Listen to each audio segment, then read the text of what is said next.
J'étais en train de faire le tri dans des photos et je suis retombé sur celle-là. Pas mal, hein. Ouais, franchement, j'en suis super fier. Et c'est pas juste la forme qui fait que je suis fier, mais plutôt le jour où j'ai pris cette photo et tout le contexte autour de celle-ci. Salut, j'espère que tu vas bien. Aujourd'hui, une nouvelle vidéo qui change de ce que je fais d'habitude, mais sur cette chaîne YouTube, on n'a aucune limite au contenu que je peux développer. Tout simplement parce que elle est là, cette chaîne, pour que je fasse ce qui me plaît et ce qui te plaît à toi aussi, parce que je pense que toi et moi, on est pareil. Donc j'ai envie de temps en temps de faire des sujets voilà, où je parle un peu plus, des sujets un petit peu plus profonds qui me tiennent à cœur. Et aujourd'hui, voilà, j'ai envie de te partager cette petite histoire autour de ma première compétition. N'hésite pas à me dire dans les commentaires si t'es sensible à ce genre de sujet, si t'aimerais qu'on en refasse, si t'as des idées de potentiels sujets que tu voudrais que j'aborde. Quoi qu'il arrive, je vais en faire parce que j'ai encore plein de sujets dans le street et qui touchent de près ou de loin en fait au street dont j'aimerais discuter. Merci d'avance à ceux qui le feront. Maintenant, reprenons la vidéo. Revenons en 2021 à Draguignan, le 2 octobre, déjà 3 ans. Pour les plus anciens, ça vous évoquera déjà quelque chose, mais on avance un petit peu trop vite. On va revenir quelques mois avant, fin d'été 2021. Donc à ce moment-là, moi ça fait 2 ans que je fais du street, j'ai un niveau qui est plutôt pas mal, je suis satisfait, je m'entraîne au Prado avec les potes, on kiffe, mais ça s'arrête là. J'ai pas de carrière professionnelle en tête, je vise pas des objectifs précis particuliers. Je me dis juste que franchement le street c'est cool, j'aime bien ça quoi. Et voilà, j'en fais au Prado, principalement. Milieu fin d'été 2021, je pars en vacances 2 semaines, paumé au milieu de la France. Je crois qu'il y avait presque pas internet. S'il y avait internet, mais voilà, c'était galère, ça captait pas très bien. On était paumé dans un village avec genre 15 habitants, si je me rappelle bien, ou 30 habitants. C'était un truc de ouf. Donc j'étais vraiment dépaysé. J'avais juste pris mes paras que j'avais pu démonter pour prendre pas beaucoup de place dans le coffre. C'était les Eric Flag à ce moment-là. Donc je les avais pris pour pouvoir quand même continuer à m'entraîner pendant ces 2 semaines. J'étais déjà bien sérieux au niveau des entraînements, mais pas de barre de front. Important, tu verras par la suite. Et sur les réseaux sociaux, je vois passer une story, il me semble, de Colin, ou c'était peut-être Sango, mais je crois que c'était Colin, une story avec une compétition. Une compétition, il annonce d'une compétition en fait, et c'était la compétition Acrobars. Alors Acrobars, pour ceux qui connaissent pas, qui font du street depuis pas très longtemps, c'est normal que ça vous dise rien, mais à l'époque, c'était une compétition, franchement, des grosses compétitions dans le sud de la France, ça changeait un petit peu, il me semble que c'était, voilà, c'était autour de Nice, tout ça. Sauf que, une chose, une autre, des petits soucis de staff, plus les confinements, ont fait qu'il n'y avait pas eu de compète pendant, je pense, 2 ans minimum. Donc là, on est en 2021. La dernière devait être peut-être en 2018, quelque chose comme ça. Là, ils annoncent nouvelle compétition Acrobars. Et donc moi, en fait, j'en savais rien. Je ne sais pas du tout. Là, je te dis ça parce que, entre temps, je me suis renseigné. Et je connaissais pas du tout. D'ailleurs, mes premières années de street, j'en parlerai peut-être dans d'autres vidéos, mais je connaissais globalement rien, ni personne, aucune personnalité, team. Je traînais vraiment au Prado avec les gars, mais je partageais pas trop de trucs sur les réseaux sociaux. Et d'ailleurs, à ce moment-là, c'est la première fois que je poste un edit de mes perfs, avec musique, qui zoom, etc. J'étais super content. Et donc, je vois passer cette affiche, et je sais plus qu'est-ce qui m'a animé, mais je me suis dit, bah go en fait. Je pense que c'est le fait d'avoir posté mon premier edit qui m'a fait me dire, ouais, je suis chaud, parce qu'en fait, j'avais pris un condensé de mes meilleurs perfs. Pour moi, c'était devenu mon niveau basique, quoi, alors que j'étais clairement en vacances avec juste des parages, galéré. C'était pas la même routine qu'au Prado, je faisais pas d'agi. Et il fallait envoyer une vidéo d'1 minute 30, sans coupure ni montage, et moi, j'ai même pas lu, j'ai vu qu'il fallait envoyer une vidéo d'1 minute 30 et j'envoie mon edit qui faisait tout pile 1 minute 30 ou quelque chose comme ça. On me répond que non, il faut pas de montage. Et quand on répond ou quand j'envoie la vidéo, c'était quelque chose comme le dernier jour. J'avais longtemps hésité avant d'envoyer parce que même si j'ai participé, j'étais assez stressé. Alors que pour l'instant, il y avait rien. Il y avait en fait des présélections vidéo, mais il y avait pas de raison de stresser apparemment. J'envoie quand même cette vidéo, je suis hors temps lorsqu'on me répond. C'était Colin qui m'a répondu qu'il fallait pas de montage. Aujourd'hui, ça paraît une banalité, mais moi je le savais pas. Alors, je suis soumis à un problème, c'est que dans la vidéo que j'avais envoyée, il y avait front planche assez vénère et mon top niveau quoi. Et là du coup je dois envoyer une vidéo d'1 minute 30 et je suis paumé au milieu de la France, il y a pas de parc de street, j'ai pas de voiture, je suis vraiment en vacances et j'ai juste des paras pour planche. Bon bah ok, ça veut dire que j'ai peu de temps pour envoyer une vidéo, je crois un seul training, je crois que j'ai quelque chose comme un seul training. Et je tryhard mon training avec un combo en tête pour pouvoir envoyer cette vidéo que je te mets à l'écran.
Bon, passons les détails sur la forme, etc. C'était il y a 3 ans, les gars. Même encore aujourd'hui, je suis plutôt fier de ce que j'avais pu faire. Alors, c'est super marrant le fait de marcher jusqu'à aller à la branche pour faire 2 front pull-up. Et d'ailleurs, c'est un cheat code parce que la branche est beaucoup trop épaisse. J'avais pas du tout de front pull-up à l'époque, ou pas comme ça, et pas après de la planche, tout ça. Donc vraiment, j'étais carré de fou par le fait que la branche est épaisse. C'est le vrai street. En vrai, c'est le vrai street. Je suis content qu'il m'ait pris la vidéo. Franchement, c'est l'esprit du street, quoi. J'ai fait avec ce que j'avais. J'avais vraiment pas de barre de traction, j'ai pris là. Et donc, je suis annoncé, tu l'auras compris, comme participant à Acrobars Street Workout 2. C'était le nom de la compète. Et quand je vois les noms sur l'affiche, waouh! Je sais pas si tout le monde connaît aujourd'hui. Aujourd'hui, il y a plusieurs noms qui ressortent de cette affiche. À l'époque, les gens sont moins connus, ou alors, en fait, le prime est différent. Mais donc, il y a Aloïs, OTZ, Anto, OTZ, Vincent Cali et Yerecha. Waouh! Ça fait beaucoup de niveaux. Globalement, on lit statique, mais même Yerecha, qui est à ce moment-là, je pense, l'athlète français favori. Et pour moi, c'était, et ça l'est toujours, un athlète incroyable, qui a fait la swim, qui est très fort. Et donc, ça a pas commencé, je suis pas encore rentré à Marseille, je suis toujours en vacances, que lorsque je suis annoncé, je sais plus si je suis annoncé avant ou après être rentré à Marseille, mais je suis très stressé. Je suis très stressé. Il y a un sentiment de compétitivité qui est super fort, qui est qu'en fait, je suis pas le seul gars du Prado à avoir envoyé une vidéo. Il y a aussi Hugo. Je pense pas qu'il regardera cette vidéo, mais c'est un gars vraiment de l'époque du Prado, de l'armée 98 comme on l'appelait, et avec qui je m'entraînais de temps en temps, qui était prodige du front. Il était trop fort en front, vraiment. Et c'était un monstre. Bon, il fait plus de street aujourd'hui. Et du coup, il y a cette rivalité de deux gars du Prado, sachant qu'il allait avoir... Ah non, il y avait Thibaut aussi. Ok, non. Ok, je dis de la merde. On était 2 à annoncer, sauf que le jour J, au final, il y a un 3e gars qui était présent, qui était Thibaut, un de mes athlètes préférés all time aussi, du Prado, qui a participé. Mais donc, pendant les quelques semaines de préparation, car la compète avait été annoncée quand même quelques temps à l'avance, hein, je crois juillet, et elle s'est déroulée le 2 octobre, donc ouais, il y avait au moins 2 mois de préparation, on va dire, ou 1 mois et demi. Pendant ce 1 mois et demi où je croisais Hugo au parc, et c'était super marrant de s'entraîner ensemble. Je me rappelle quand je lui ai appris que je participais, il y avait voilà cette rivalité. On voulait pas tomber contre directement parce que essayer d'amener le Prado le plus loin possible, mais voilà, c'était très fun. On en vient au jour J. Je suis assez stressé, j'y vais avec ma famille, c'est à Draguignan, donc de Marseille ça fait quoi, 2 heures de route ou 1 heure et demie, quelque chose comme ça. Je suis vraiment, en vrai, super stressé. Je suis super stressé, et il y avait Ethan qui a pris cette photo d'ailleurs, qui était là pour me supporter. T'es dans le cœur, frérot. C'était top. Je sais pas si je vais mettre mes runs. Bon allez, vous savez quoi, je mets mes runs. Je mets mes runs, pendant que je parle, voilà, je vais mettre mes runs. Comme ça, je vous explique le déroulé de la compétition. Alors, la J, tout comme aujourd'hui, c'était pas gagné, mais je tombe en premier battle contre quelqu'un contre qui j'avais une chance. C'est un gars qui s'appelait Dylan, il me semble, et je le connaissais pas du tout. Il était complet, il avait de la J et du statique, moi aussi. J'étais stressé mais en forme quand même le jour J, et c'était ma première compétition. C'est ça qui est fou en fait. C'était ma première compétition, et donc mon premier battle. Et il y avait une pression immense, je fail sur mon run d'Agi, alors que franchement mes runs étaient pas mal. Voilà, malheureusement je rattrape pas le shrimp, je tombe, et j'ai la chance que lui aussi tombe sur un Ginger. Alors j'ai pas les runs de mon adversaire, c'était super longtemps et comme je vous ai dit je le connaissais pas, mais je tombe et lui aussi. Donc il y avait match. Je savais que lorsque j'étais tombé avant lui, qu'il y avait des chances qu'il gagne parce que bah, j'avais fail. Sauf que là on était à un fail chacun. Ça s'est départagé globalement sur la force et les combos. Alors je me rappelle plus exactement comment c'était jugé, je sais juste que c'était Sango, Colin et Hamza les juges. Hamza qui est en gros l'organisateur de la compétition, Colin du Dragon Sama sur Insta et Sangohan. Et je revois ce moment où on tient les mains, et d'ailleurs c'est Chad il y a pas longtemps qui a fait un TikTok où il dit que ce moment est plus long et plus stressant que quand t'attends que ta femme te dise si elle est enceinte ou pas. Et c'est totalement réel les gars pour ceux qui ont jamais fait de compétition, et je vais en revenir juste après, mais ce sentiment est dingue. Et quand il y a du stress, à la fois ce que tu ressens, qui est pas forcément ce que t'as envie de ressentir en fait, c'est putain je veux savoir, mais à la fois je crains de la réponse des fois, parce que on se remet tout le temps en question. Et pas pendant son run. Pendant son run on est focus, on envoie. Par contre, à ce moment-là, on se dit ce front là au milieu du combo, est-ce qu'il était nécessaire? Est-ce que j'aurais pas dû faire autre chose? Est-ce que j'ai all putain? Et t'as tes potes qui te disent, qui te crient dessus. Et d'ailleurs, pendant mon premier run, c'est là que je découvre ce sentiment, mais dingue de chez dingue, d'être dans sa bulle en fait. J'étais choqué. Lorsqu'on est tous passés les uns après les autres, je suis passé dans les derniers, mon battle est passé dans les derniers, ou vers le milieu de la compétition. Et en premier battle, il me semble que c'était premier battle, Yerecha passé. Donc qui était le favori de la compétition, qui était le prodige à ce moment-là, sur les réseaux sociaux, tout ça. Il passe en premier, et il a une telle prestance. Je retrouverai pas les clips, c'est impossible. Le mec, déjà, donc comment ça se passe les gars en battle? Quand vous affrontez quelqu'un, vous faites un pierre-feuille-ciseau pour savoir qui va commencer. En général, t'as envie de gagner le pierre-feuille-ciseau pour dire à l'autre de commencer. C'est moins stressant, tu vois ce qu'il fait, en fonction de ce qu'il fait, tu peux adapter. C'est de la stratégie, mais c'est la stratégie la plus utilisée de laisser l'autre commencer quand tu gagnes le pierre-feuille-ciseau. Ok, Irecha gagne son pierre-feuille-ciseau. Et il décide de commencer. Quand il annonce ça les gars, il y avait des petits gradins et on a tous genre explosé de rire. Enfin en fait on avait tous eu une réaction de ouf parce que putain le mec est tellement sûr de lui, tellement sûr de sa performance que c'est fou en fait, c'est fou. Et aujourd'hui bon bah ça se fait de plus en plus, mais à ce moment-là, bah déjà pour moi c'était la première fois et pour beaucoup sur place c'était dingue. Déjà, avant même que son battle commence, le mec en impose. Il commence, avant de commencer son run, il enlève son t-shirt, il le pose, et c'était, il me semble, un t-shirt avec écrit son nom, et nous on était tous habillés normal, lui il avait déjà des habits de street, des sponsors, avec son nom sur le t-shirt, enfin c'était trop la classe. Je vois passer ça, je me dis, pfff, incroyable, incroyable, ça donne envie. Et vu que ça donne envie, je le vois, vu qu'il a la fame, tout ça, demander du public, demander le bruit du public. Donc il fait ce mouvement qu'aujourd'hui on fait tous en compétition, et tout le monde crie avant qu'il passe, il envoie un super run. Quand moi je passe pour mon premier run, c'est là que tu te rends compte que tout le monde a les yeux rivés sur toi. Dans le street, c'est ça qui est beau, c'est que on court pas un 100 mètres à côté de 7 autres personnes, ou je sais pas combien. Non, quand tu passes, c'est ton moment. C'est ton moment, les gens te regardent toi. Ce qui peut sembler stressant, mais c'est magnifique. C'est magnifique et c'est pour ça qu'on en profite tous pour faire du bruit, pour se supporter soi-même, pour se donner la force d'y aller encore plus. Quand je passe, je dis au public de faire du bruit. Là, tout le monde crie.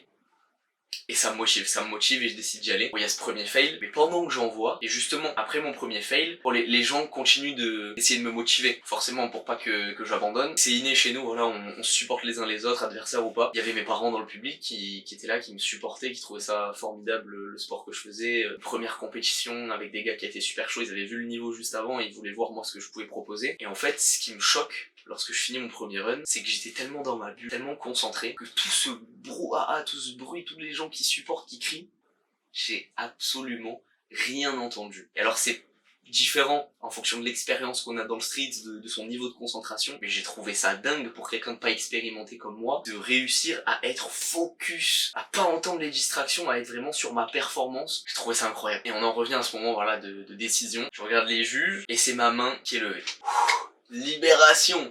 C'est pas juste gagner un battle à ce moment-là, pour moi c'est j'ai gagné un battle. Wow. Et je sais plus si je me suis fait la réflexion suivante avant d'avoir la réponse de est-ce que j'ai gagné mon battle, est-ce que je l'ai pas gagné, mais je me rappelle être assis dans un coin du parc et j'ai ma copine avec qui je suis toujours aujourd'hui qui vient me demander mon ressenti, si ça va, etc. La première chose que je lui ai dit, en fait c'est une vision que j'ai eue à ce moment-là limpide, c'est ce que je ressentais au plus profond de mon âme, je lui ai dit je veux faire ça toute ma vie. Ce sentiment que je suis en train de ressentir, que tu comprends pas là parce que t'es pas dans ma peau, mais ce que je ressens actuellement, je veux pas le lâcher, je veux le vivre. Je veux vivre pour ça, pour ce sentiment. Et c'est ce que je fais aujourd'hui. Et c'est cette compétition, je m'en rappelle plus si c'est avant, j'ai eu une telle euphorie. Déjà pratiquer le street, c'est un sentiment incroyable. Si tu regardes cette vidéo, je pense que tu le sais. Mais c'est ce que j'ai envie de t'inciter à faire avec cette vidéo, c'est d'aller chercher ce sentiment que j'ai ressenti pour la première fois moi, lors de cette première compétition, lors de ce premier battle. C'était ouf, mais c'était vraiment magnifique. C'est pour ça que je continue aujourd'hui. Enfin, c'est pas pour ça, parce qu'aujourd'hui, il y a énormément de choses qui m'animent dans ce sport, mais c'est tellement magnifique. C'est un sentiment indescriptible. Et c'est pour ça que c'est très dur pour moi, là, de vouloir te donner envie en te disant autre chose que ce que je ressens, et te le décrire, c'est très compliqué. Mais c'est un sentiment que je souhaite à tout le monde.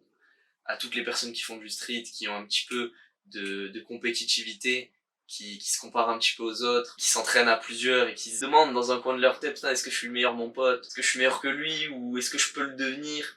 Les gars,